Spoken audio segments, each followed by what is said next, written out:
పాలకూర,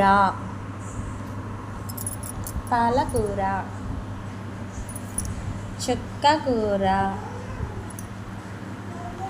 పొన్నగంటి కూర. ఫ్రై చేసుకోవాలండి. ఇది పప్పులో కూడా వేసుకోవచ్చు.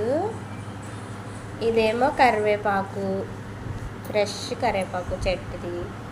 ఇదేమో గోంగూర, ఫ్రెష్ గోంగూర. ఇదేమో పచ్చడి చేసుకోవాలి. ఇది కూడా పప్పులో కర్రీలో వేసుకోవచ్చు. ఇదేమో పప్పులో వేసుకోవచ్చు, ఫ్రై చేసుకోవచ్చు, పచ్చడి చేసుకోవచ్చు.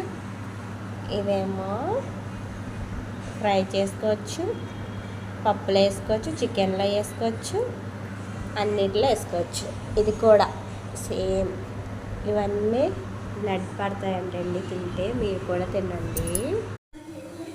చికెన్ కర్రీ మగ్గిపోయింది.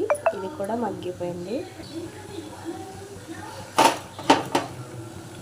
Masala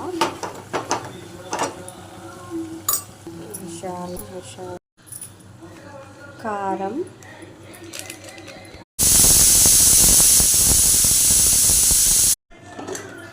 chicken curry ready.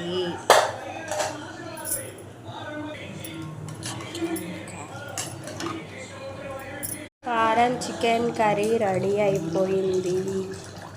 చూడండి ఎలా ఉడుకుతుందో వెంకట్ గారు.